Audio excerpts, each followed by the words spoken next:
I do enjoy backpacking solo. I tend to go and solo backpack when I need to like process stuff, and like be in my head a little bit and like think through things. It's kind of like pausing time in a way because it's like, cool, I'm gonna like step away and not be on my phone and I'm gonna just be in nature and then I get to like re-enter society having had this really cool experience. Welcome. This is Lauren Stites, and you are listening to Her Side of the Trail.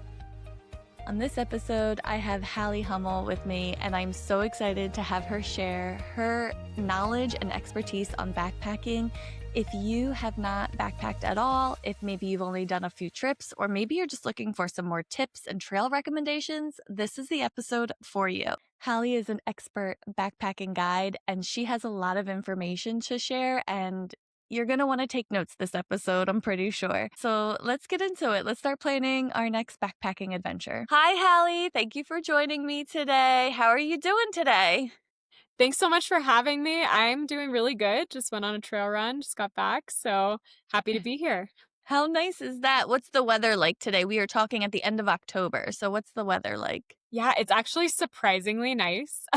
We had a little bit of snow a couple weeks ago, up here in the mountains, but it was like 50 degrees today. Absolutely gorgeous. So, yeah. And I guess I should say, where are you located so everyone knows where we're talking about the weather? Yeah, totally. So I right now am finishing up my season in the Eastern Sierra in Okay. California. How nice. Yeah, I live at 8,000 feet of elevation, so the snow definitely stuck in town when it came through. But yeah, I'm moving in about a week down to the desert for my winter job, so kind of temporary up here in the mountains. That's cool that you get to kind of get the best of both worlds throughout Mhm. the year then. You're here to talk about your expertise in backpacking, which I really appreciate because I know a lot of people will want the information. But before we even get into that, I always like to ask people, were you always like a hiker? Did you grow up hiking or did you kind of get outdoorsy as an adult? Yeah, so I sort of kind of grew up hiking. My parents took me outside all the time when I was like a young child. Like we definitely were out hiking, looking for lizards, rock scrambling, all the things. I grew up in Southern California, so a lot of outdoor access Yes. down there. Great place for hiking. Um, Yeah. yeah, yeah. I grew up like right next to the Santa Monica Mountains National Recreation Area. So tons of trails right out our back door, right? And then as a teenager, I sort of like strayed away from it as teenagers do and kind of rediscovered my love for nature and the outdoors in college. Went on a little spring break trip to Yosemite and kind of absolutely fell in love with hiking and with our national parks. And so it was kind of like reconnecting with the younger self that um, loved nature. How could you not fall in love with nature in Yosemite? Yeah, right.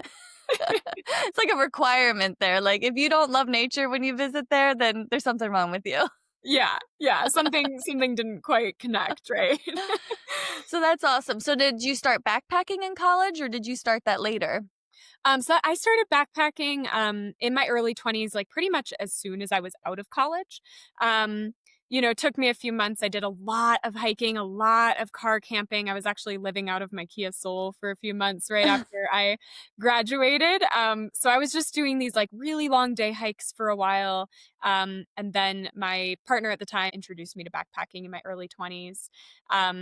But yeah, spent many years doing longer day hikes, car camping. My first backpacking trip was in the Wind River Range in Wyoming, which Oh, if anyone knows anything about that, that is pretty rugged terrain to be introduced to the sport.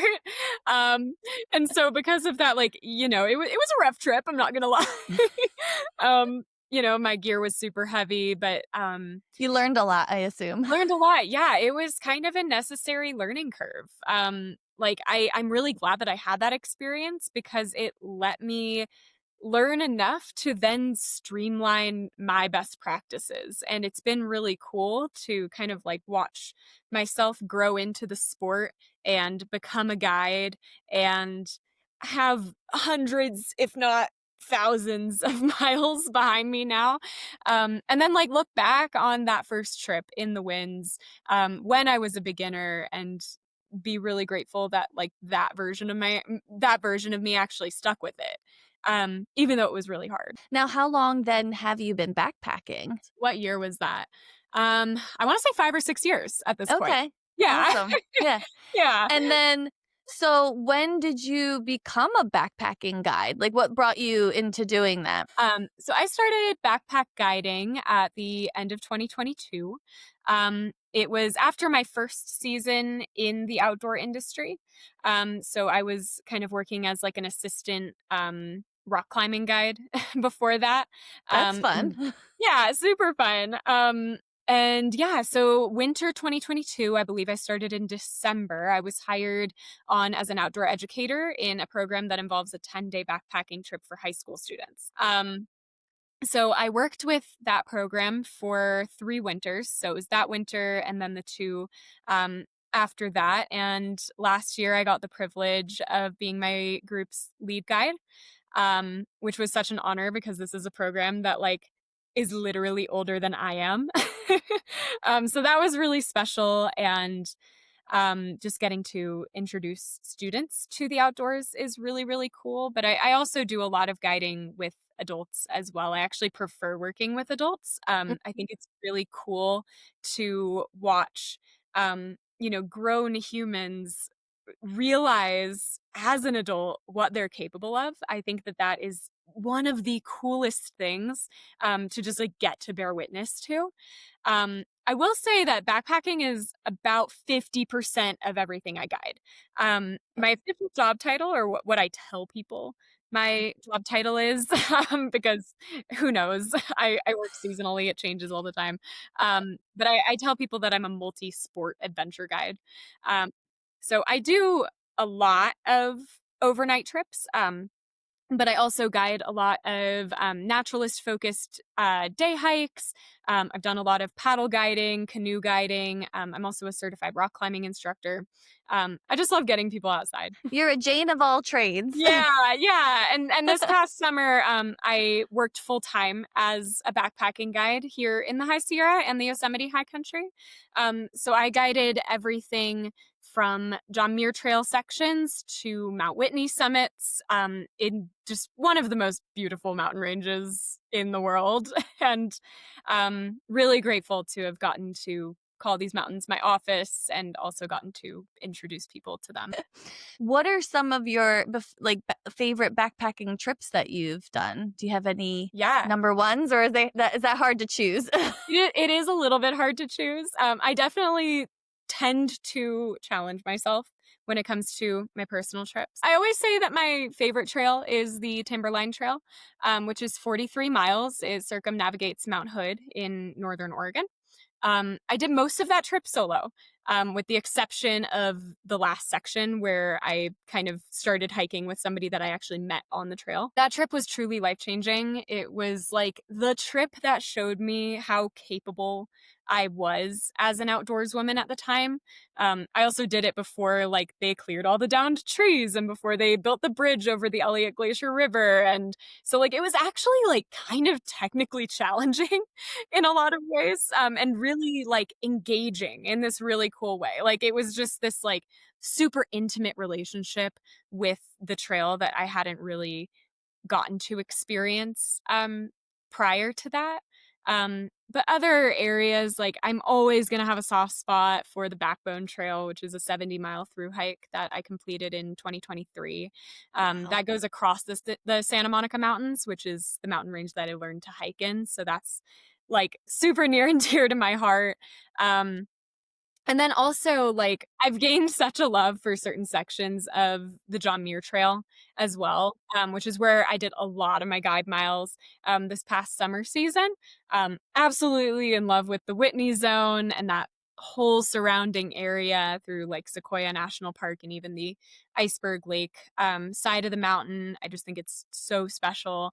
And then like further north on the JMT, I love the Donahue Pass area and like Lyle Canyon right below the pass and the glacier, what's left of the glacier. That area is just wild and it's just absolutely pure magic. Everything sounds so incredible, and it just makes me have such an appreciation for what we have available to us in this country that we can Mhm. explore and just appreciate the beauty of this country because I, I think we're really lucky that we have so many different terrains, Absolutely. different places. I'm glad I have you on because you are truly an expert. You've been Oh, everywhere. thank I you. love it. I Thank love it. you. So say, you're a first time backpacker. Mhm. What would be a good beginner trail for somebody like myself who doesn't really go backpacking? Yeah, I'll do day hikes all day, but backpacking is I haven't really done that. So. totally. I mean, I think, like, what it comes down to is more about the qualities to look for in a trail versus the Mhm. trail itself, because Yeah, everybody's physical capabilities are so different from each other, and everyone lives in different parts of the country as well. So, like, the trails true. that, like, I have access to here in California are gonna be so different than what somebody on the East Coast has access to, or someone in the Midwest.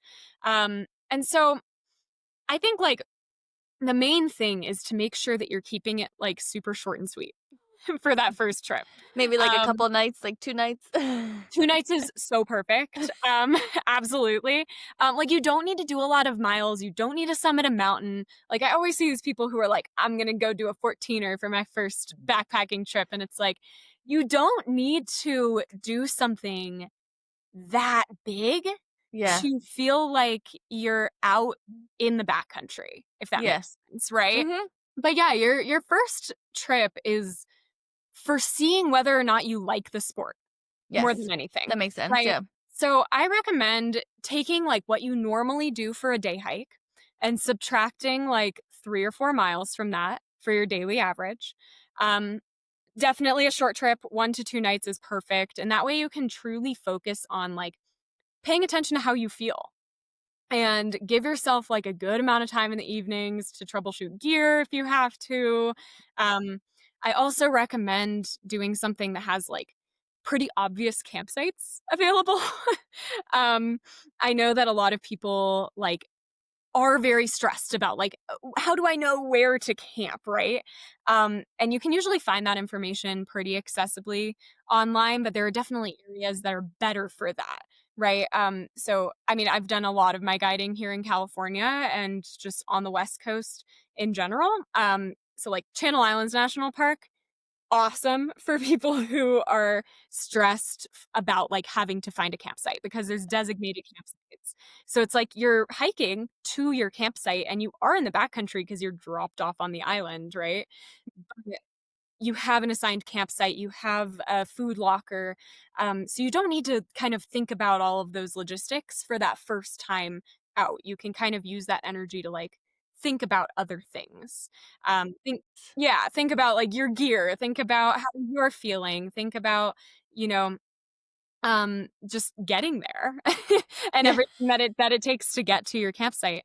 I will say, in the High Sierra, my top recommendation for beginners is Green Lake in the Hoover Wilderness. It's only 3 miles to the lake. Easy water sources, easy to find campsites, absolutely gorgeous.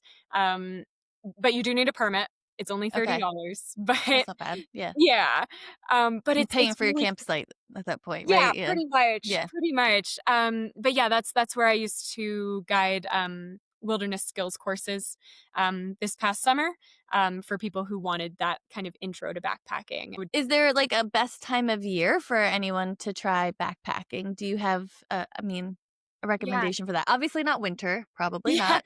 I wouldn't recommend winter unless you're, like, in a part of the country where that's your best weather, right? Yeah, yeah, that's Um, true, that's true, yeah. Because really, like, I automatically wanna say, like, summer is gonna be your best bet.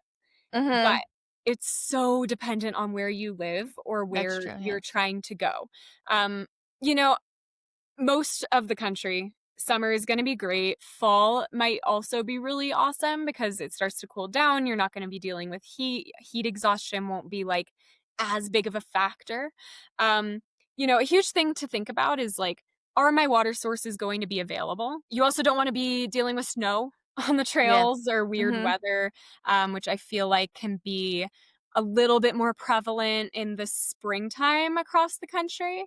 Um, Water sources are gonna be flowing more abundantly earlier in the season, especially if you live somewhere where you're dealing with snow melt, because all of that comes from snow. But fall is also really nice for the cooler weather. So, there's that. If you're in the desert though, I would say like actually aim for spring, because that is going to be a little bit more reliable with water and pretty good weather. Winter can be good in the desert too. I've done some Death Valley Yeah, backpacking. if it doesn't get, like, too cold at night, right? Depends on what desert, for sure. Yeah. Now, would you say, like, daylight is a big factor Mm, too? Because obviously, as you're getting into fall, the sun's coming down earlier and earlier, so yeah, is daylight something for someone a first timer to consider? yeah, 100%. That's kind of why my immediate instinct is to just say, go Summer. go for the summer. Yeah. Um, like July, awesome. July is a great time of year to go. Um, Got all the but daylight. yeah, of course, lots of daylight. It gives you a lot of time to get to your campsite. You can take a lot of breaks. It's not a big deal. Obviously, that is something that you do have to think about in the winter. But also, there's a lot of people who really don't do well with hot weather. So it's kind of like finding that balance of what is going to work for you, making sure that you have the right gear to actually be able to handle yourself. If it were to get dark, definitely make sure you have a headlamp. Definitely make sure you have extra batteries. That actually leads us into a great the next question I have is, what are some must-have items when backpacking? Yeah, this is gonna be a long answer. I'm so And that's sorry. fine. Everyone get out your notebook, Yeah, so no, start taking truly, notes. truly. Um, so there's definitely a base setup that I always recommend that people start with. But I will say, if you're not sure if you're gonna like the sport, rent gear or borrow from a friend for that first trip.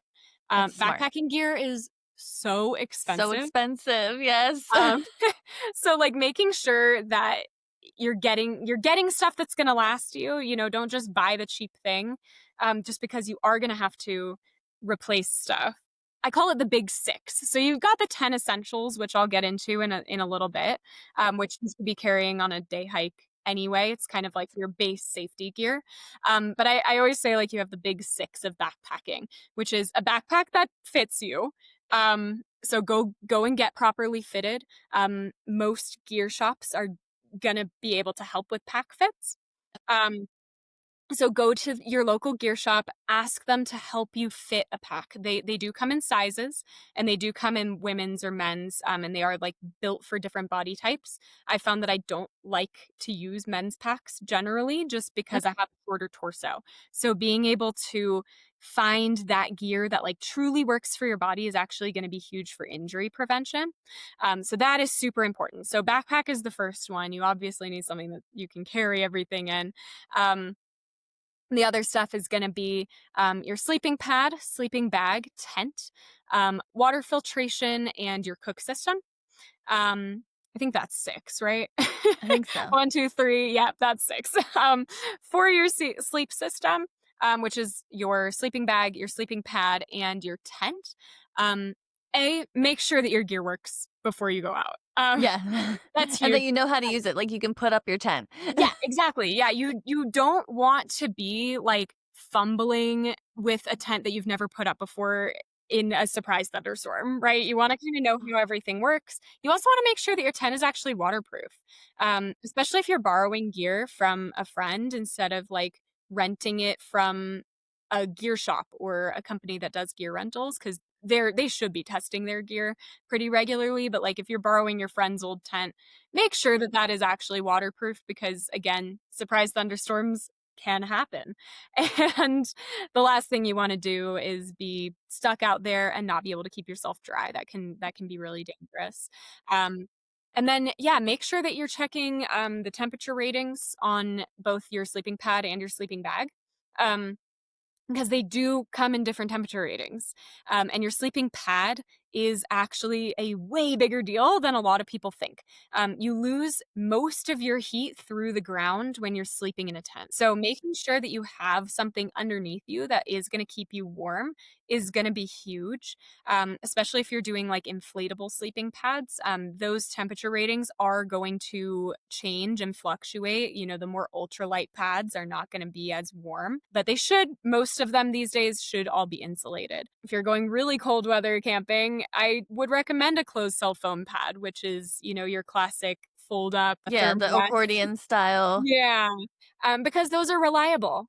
And they Yeah. are going to keep you warm. They might not be as comfortable, but they are going to save your life if need be. I didn't realize that the sleeping pads had temperature Yeah. ratings too. I knew the Mhm. sleeping bags did, but I didn't know the mats did. So thanks for Yeah. that information. That's Yeah, good of to know. course, of course. Yeah, and then the sleeping bags, yes, like you mentioned, do have a temperature rating. And they have an extreme rating and then they have a comfort rating. So essentially that extreme rating is gonna be um, what is going to save your life? What is going to, be that savior when you are stuck in that surprise snowstorm and maybe it's colder than you thought. Um, versus like your comfort rating is like where you're actually going to get like a really good night's sleep. Water filtration, I carry two different types of water filtration on every trip, at least two.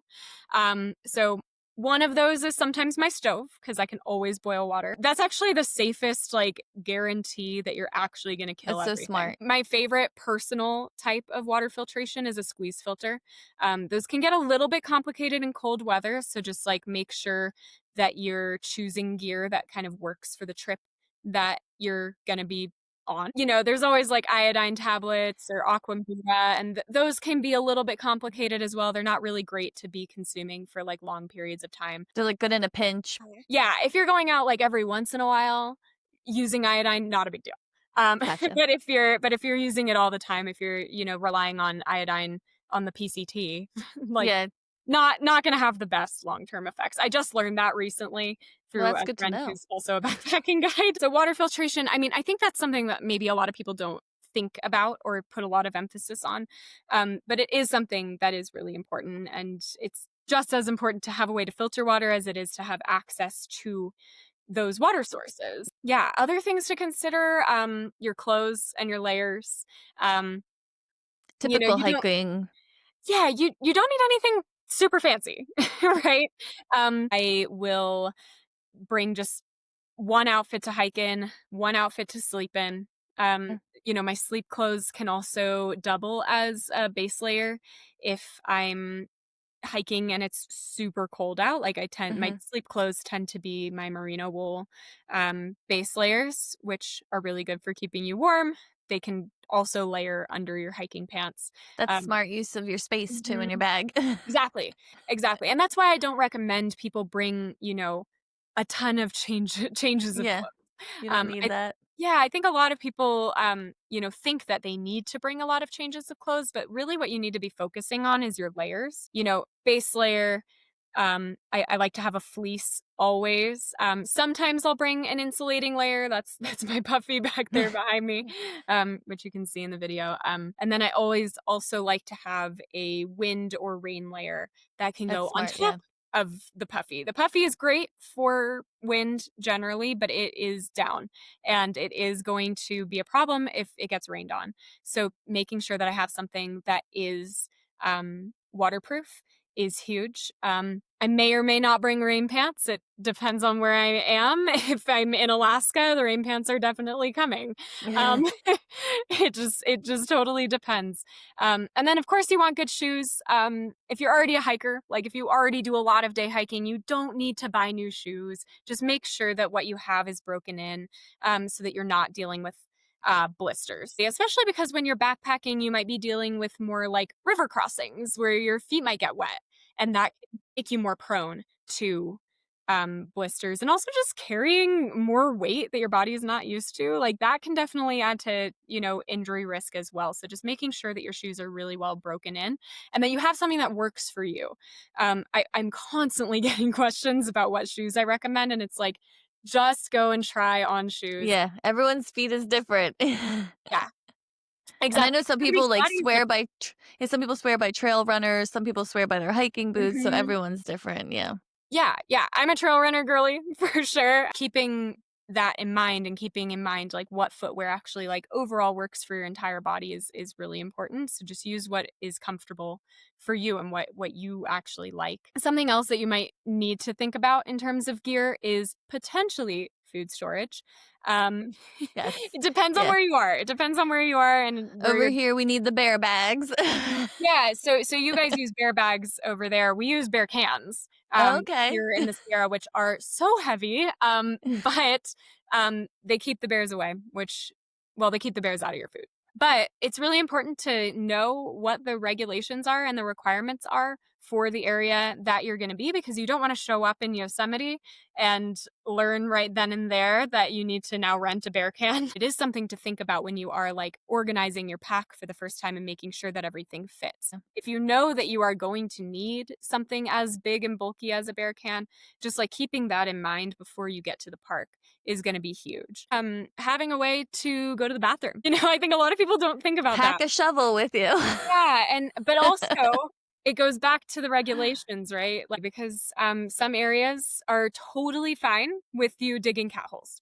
So carrying a trowel slash poop kit, which usually for me consists of toilet paper and a couple of I actually bring dog poop bags to pack my toilet paper out with me because those are literally meant to carry waste. They're also easy to just untie and you can just keep adding to it throughout your trip. And then some hand sanitizer, of course. But some areas that are drier, so the desert and up in the alpine, the high alpine, so you'll find that in like Colorado and the High Sierra here, do require wag bags. So they actually require for you to pack out all of your waste. So making sure that you know about that and are prepared for that is really important because leave no trace is in terms of other things gear wise that I'd recommend, like carry a map. Um, Smart. yeah, carry a paper map. It's like the obvious thing that everyone forgets. Yep, exactly. Yeah, carry a map, carry a headlamp, carry another safety device if you're, doing a lot of outdoor activity. I really recommend getting a Garmin InReach Mini. Having the ability to satellite call or satellite message people is going to just bring so much peace of mind. It's always really nice to just be able to like text my emergency contact, like, hey, made it to camp. This is where I am. You can send them an exact GPS coordinate of where you are. And that way somebody knows where you are. And it generally just makes the whole experience a lot safer. Giving somebody your plan ahead of time is huge. Just being like, hey, like I'm going in at this trailhead. This is where I'm planning on camping. This is when I'm supposed to be back in cell service. And this is what to do if I'm not back. Even if you're not by yourself backpacking, still Mhm. somebody not with you should know where you are, like what the plan is. If you were to get hurt or if your friend were to get hurt, it is really essential for somebody to have that information of, what trail were you on? Where were you planning on going? Because, 24 hours passes past when you were supposed to be back and they want to call search and rescue. They need to have that. Yeah. And the 10 essentials, just because I have mentioned it a couple times. Yeah. So you've got navigation, which we just talked about. And Yes. also the Garmin InReach does connect to the Explore app, the Garmin Explore app, Oh, and that also has a map on it as well. So, really good to cover all your bases. I also like to recommend that if you are going to be relying on your phone for navigation, bring a battery bank. that's smart. Yep. Because your phone will die, especially if it's cold out. Sun protection is huge. I'm a big sun hoodie girly. Sun protection in the form of whatever is the most comfortable for you. So whether that's sunblock, a hat, definitely bring sunglasses, especially if you're going up into the alpine. The UV up there is just so strong. So something to think about. Insulation and warmth. So I kind of talked about that when I was talking about layering, but it's, just a huge thing that maybe people don't think about, especially if you're going out in the summer. Make sure that you have those layers because it does get cold at night. Illumination, I've mentioned headlamps a couple Yep. times. Make sure you have extra batteries for that.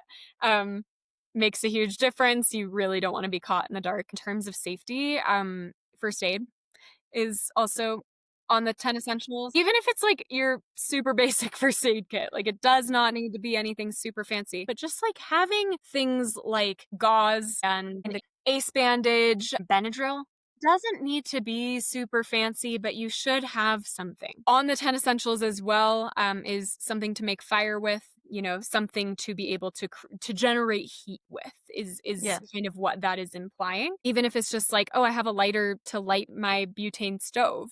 Um, that is great because you can warm your hands up. You can boil water. You can make a hot water bottle to keep in your sleeping bag and keep yourself warm if need be. Um, a repair kit is on the list of the 10 essentials. So I usually just bring my Leatherman multi-tool. It's a little heavy, but I think it's worth it.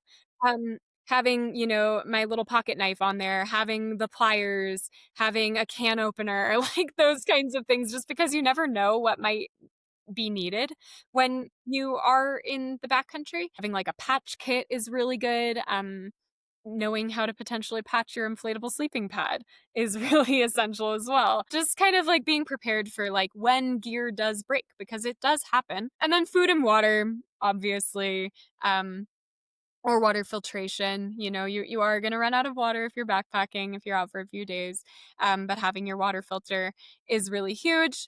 And then shelter, which we've already talked about tents. So, yeah, most beginner backpackers are going to be sleeping in a tent. There are some other options that, you might kind of graduate into, like tarps and flies or bivy sacks, as you become a little bit more comfortable with sleeping in the backcountry. But tents are kind of where I would recommend starting. You mentioned foods. Are there any kind of food that you would recommend to bring on a backpacking trip?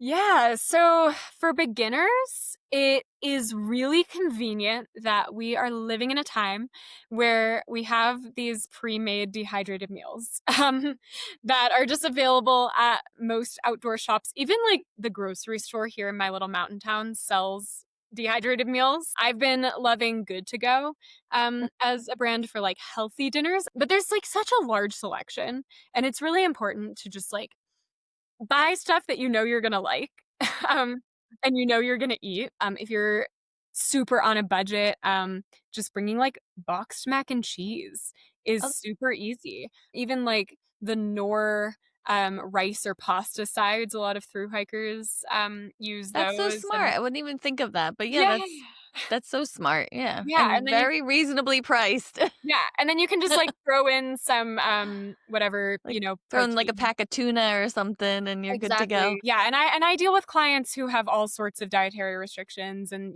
there's gluten-free options that are out there. There's vegan options, there's vegetarian options, there's pescatarian options. Like we are living in like such an innovative time when it comes to dehydrated food. But I think like really what it comes down to is buying food that and bringing food that you genuinely enjoy. Bring stuff that you're actually going to eat. Don't bring just trail mix as your snack just because it's a quote unquote hiking snack. You can think outside the box and you can bring things that like are genuinely going to taste good to you and are going to motivate you to eat. Because if you're just stuck with a bunch of food that you don't want to eat, you are going to be putting yourself in a really tricky situation. Like you need to be intaking calories when you're crushing miles and carrying weight on the trail.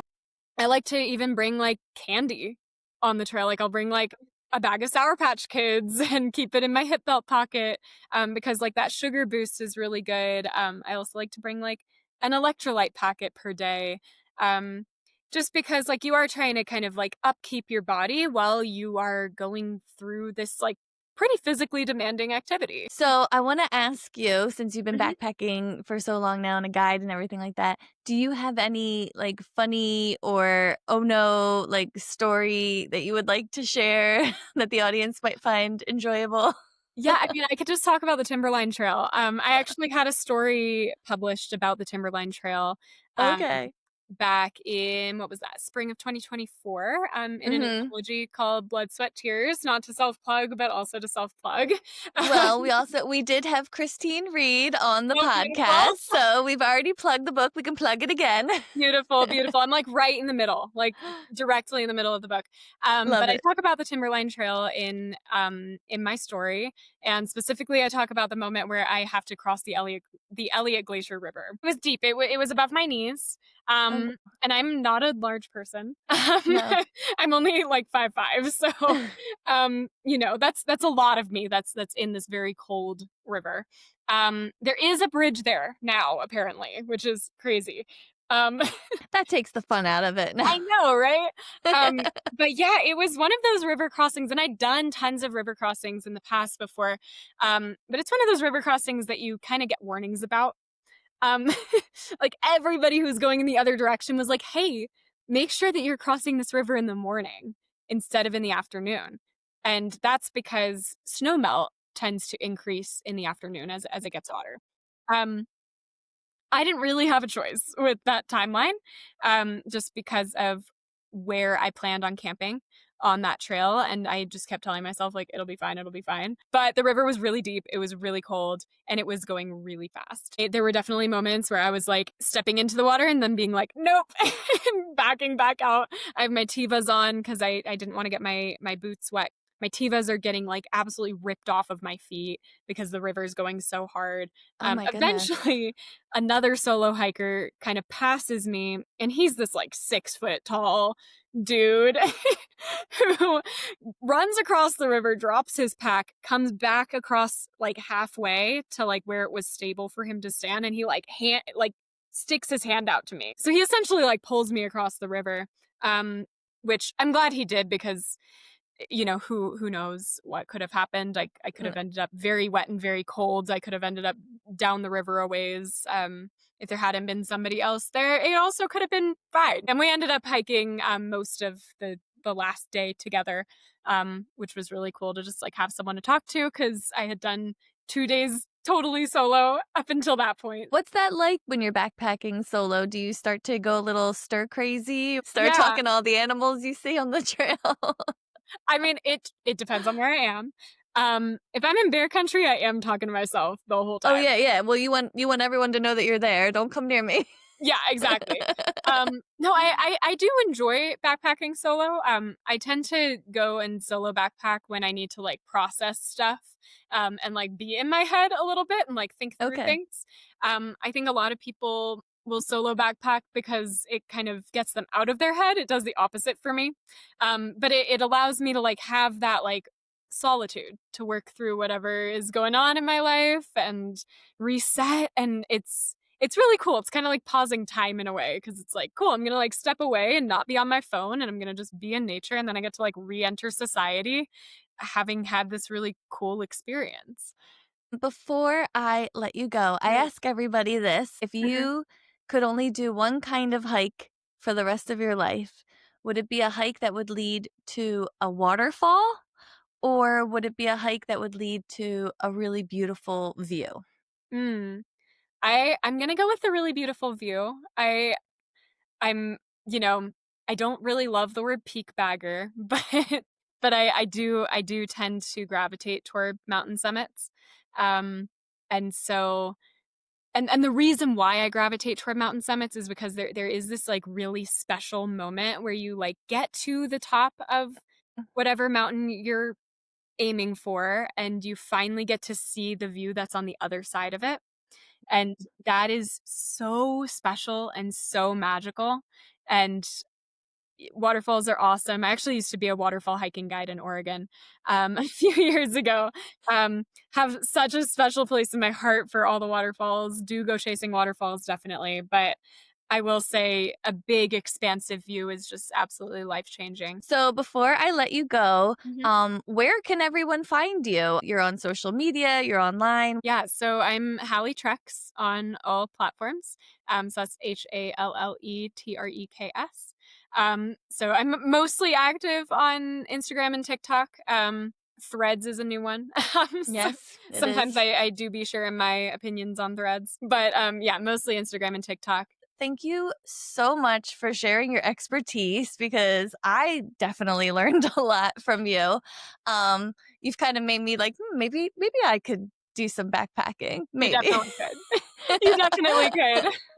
But I appreciate your time and Mhm. your expertise, and thank you so much for being here. Yeah, thank you so much for having me. It was a really, really fun time. Thank you for listening to Her Side of the Trail. There are more hiker stories to hear, so please follow along to hear them as soon as they come out. And if you like this episode, please share it with your friends or on social media. Her Side of the Trail is hosted and produced by me, Lauren Stites. I can't wait to share another hiker story with you next episode.